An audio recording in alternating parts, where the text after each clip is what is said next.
Okay, so we're good. All right. So there's two approaches. So you're running Platinum, which is fantastic. So Platinum has a function called a control area and a control area navigator. And what that does is it will allow you to basically draw a box of volume around a specific area of your drawing and assign tags or numbers to each of these boxes. And then the control area navigator will allow you to quickly jump between these boxes. And when you select a particular box that you've drawn, the program will automatically clip everything that is not contained within that volume. Cool. So that's an easy way to kind of navigate different levels as you're working in the drawing. Now, having said that, let's say that you didn't have Platinum, you only had Pro, so you would be limited to, you wouldn't have the control area functionality. That's still okay. It's going to make things a little bit more difficult to navigate within the drawing model, but and I would recommend taking this approach regardless of whether you use control areas or not. Basically create multiple callouts and set the volume or the height of these callouts to specific levels. Now, part of the issue with doing that is that, let's say that so you've got two, it looks like roughly 2 levels here. Part of the issue with using a callout to kind of slice this building up into different levels is that the upper level is not going to contain a background unless you copy your background up above that lower level, which again in your drawing environment is going to create some clutter. Sure. Yeah, I see what you're saying. So I'd have to essentially take that flat 2D image and move it up just so I'd have some context behind it, right? Yes. Yeah. The other option, so I guess there's a third option here, is that you could potentially utilize a hide area. So you could utilize a single callout tool that includes everything, and then use a hide area to hide your lower level or your upper level, depending on what you want to see in a particular view. And can you hide just like a block, like, how do I say this? Can you hide just a specific like 3D area? Like, yes. For instance, if I just wanted to hide just this but leave the background, is that possible? Yes. Now I'm not sure if I'm still seeing. So on your screen, I'm still seeing the front, like a front elevation view. Is that? Yeah, I went ahead and went to the side elevation. Okay, there. perfect. Yeah. So what I was thinking was, if I could hide just, let's say for the sake of conversation, this box. Yes. Right? Yep. And then that way I can still see the racking below, right? Yeah. Well, in reality, though, I'll need to bring that over because the rack layout is different for the first level than it is the second level. So understood. I'll have to move this over, and I can do that. That's no problem. Just bring it over and then elevate it to whatever I need. But, so then based on that approach, using 2 different callouts would probably be the best option. That way you can link views to to the upper level callout and then another view to your lower level callout. Okay. And then have independent backgrounds for each one of those views within each one of those callouts. Okay. Cool. All right. I remember a little bit about callouts. We went through that in training. It's just, man, you cover a lot of real estate in training. Oh yeah. There's a lot. There's a lot of information, that we try to condense into a week. Sure. So some of it we kind of have to, take a generalized approach rather than a specific, more detailed approach. Okay. Well, I don't know if you want me to go back and go through those exercises, or if you want to do the call out together on here. But yeah, we can do it. I certainly don't want to take. Okay. Cool. So I guess let's start with just focusing on that lower level, because you don't have the upper level rack layout copied over yet. So let's just focus on doing the lower level. We'll get that call out done, and then once we do that, then I'll let you work on moving or copying this upper level rack over to that, to your working drawing area, and I'll check with Fernando and see if he's got any questions while you're working on getting the upper level background over. That sounds great. Awesome. Yeah. Sweet. All right, so let's go ahead and navigate back over to your working drawing area where you've got your systems connected and stacked. This is it. Oh, that's it. Okay, sorry. All right.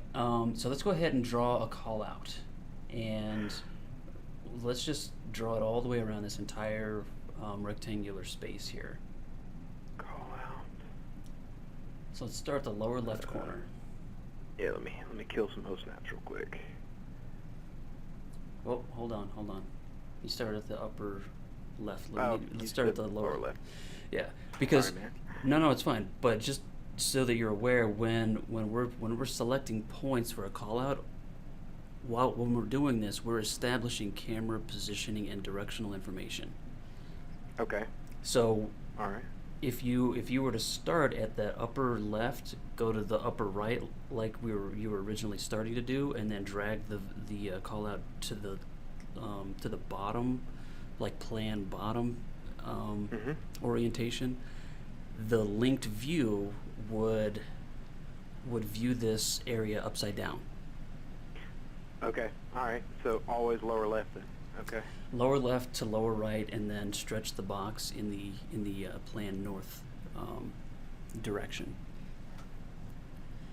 So by doing that, we've established that our baseline orientation is 0 along the, our angle is 0 along the x-axis, and then our plan north, the top of the view, is in the positive y direction.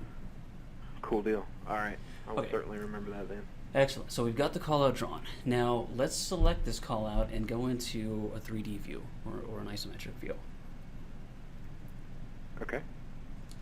All right. So more than likely, this call out was drawn at 0, 0. So in order for the background to display in any linked view, we're going to need to make sure that the elevation, the lowest elevation of the call out, is below the background elements that we want to see in the view. So we've got to contain all of the objects that we want to be visible within the volume of this call out. So just take her down 1 inch, I guess. Generally, we like to recommend a foot, at least a foot. Okay. If you open the Sure. properties of this call out, there is a setting, an offset value setting, and I believe that offset value has a direct impact on what the program will allow to be visible. So that clipping offset, that 06, again, usually you never need to adjust that, but based on that 06 value, I certainly would recommend having everything at least 6 inches Okay. from the border of any part of this 3D box volume. Fair enough. Okay. And then I can set the height here as well, I suppose. And since Yes. my highest pipe is 9'3", I just moved it down 1 foot. So if I just go in here and just call it 11 foot, I mean, we should be great. Yeah. I would imagine. Now, I don't have to put like the suffixes of foot and inches. It defaults. Everything as far as units goes defaults to feet, unless I choose otherwise, right? Yes. So and that's based on if you go into your settings menu and go to drawing, Mm-hmm. the base unit of measure, I think. Yeah, base unit of measure foot. That is what Okay. that's what the program utilizes for, not only for the input values, but also for Okay. drawing scaling and stuff. Cool So deal. so if Alright. you're importing a background. So it looks like when I drew that box, I didn't draw it at zeros or at an elevation of 0. Looks like. And that's okay. So what happened, and I still do this. When you draw a call out, the program is going to draw that call out at your current benchmark elevation. So more than likely, Sure. your benchmark elevation was at that lowest level of rack piping. Yep. So not That's a big right. deal.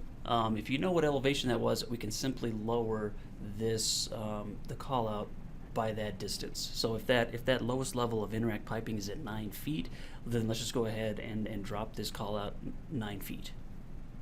7'10". Perfect. Boom. Awesome. There we go. So now you can see And that- the we've got the top level of rack piping and sprinklers included in the volume, as well as your background. That line segment at the bottom represents your background element Cool. line segments. Sweet. All right. Cooking with canola oil now.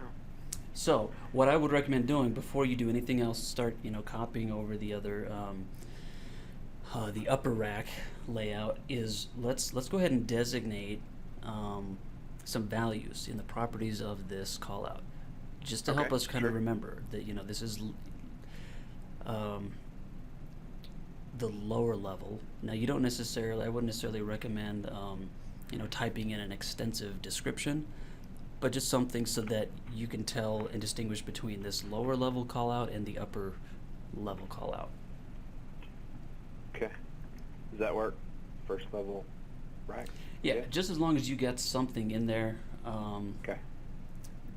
Because when we draw reviews, we're going to have the ability to link these callouts, and without a description, they're all going to say unknown or no value or something, and it's going to Fair just enough. be difficult to Okay. know which one to pick. All right. Is there anything else in the stretch box or these other tabs that needs to be messed with? No, everything should be good. But you see that bubble got bigger, so that's what I was saying. Yep. It's the more Yep. descriptive characters you've got, the bigger that bubble will get, and you can't do anything Okay. about that. You can't get rid of it. Okay. Good deal. So now that that's done, we've got a callout that we can link a view to display and represent the lower level of rack sprinklers for this project. Sweet. All right. I So- already have this, but I can totally unlock this and then link it to that call out, right? Absolutely. Link, where's it at? So let's just go to properties, and then Okay. within the properties of the view, under the link element, we can hit that drop down arrow and select the callout that we just drew. Okay. There you go. And anything else needs to be messed with? No, I think that should be good. Is 300 about the standard, or do people go 600? What's the normal DPI? So that the plotting DPI value, generally you're going to want that to match your overall DPI resolution, through your PDF plotter driver. So if you've got your Yeah, I PDF have plotter it. driver set up to 400, Yeah. having that value less than or equal to your driver resolution output is going to be appropriate. If it's higher, it's not going to do anything. If you set that to 600, but your total plot DPI is set to 300, it's not going to, it can't plot at a higher resolution than the overall Right. output. I have it set for 600 right now, so I'll just set it for 500 and see how that goes. That's fine. I mean, you could set basically you could set it up to the same value that your output PDF resolution is set to. Cool. All right. Sweet. So, all right, so that links that, and it's just got the nodes and piping for that lower level. That is, Yes, sir. man, that is awesome stuff, dude. That is so cool. All right. Okay. And all right, I understand how that works. So, I'll go ahead and move the background and do the other call out on my other page and see if I can get everything linked up and everything, and then I'll check back in with you when you've got with Fernando. Okay, sounds good. And if you want to go ahead after you copy that the background over, you want to draw another call out, you can literally just draw it right on top of the call out that you've already got in there. Can you just grab a call out and hold the old control button, drag it up and copy it and then rename it? That's a great question. I want to say that yes, you can, but That way, the reason I said that way it's oriented in the same place on my page. And it's a kind of an OCD thing. Like I don't like. oh no, my I drawings. totally get it. Yeah, I'm with you 100% there. Yeah, I'll try it. Yeah, I'd say give it a shot. I think you can, but certainly what you want to do, if you can copy it, is immediately change the reference, the call out reference Absolutely. value, because otherwise then we've Okay. duplicated it and the program's not going to know which one that view is linked to anymore. And something else you might want to consider, if you are able to do a copy, a drag copy of that call out, you might need to go back into that view in your sheet tab and redefine the call out again. Okay, I'll just do another call out to prevent any other problems then. Okay, I mean, there are just a couple things that you might be able to do it, but you might need to verify a few things. Now, I don't know if you'll be able to directly snap to the top points of this existing callout. You might be able to, but I haven't tried recently, and I don't remember off the top of my head if you can Okay. if you can directly snap to the top bounding points of that existing callout. Okay. I'll give it a whirl and see what we can get.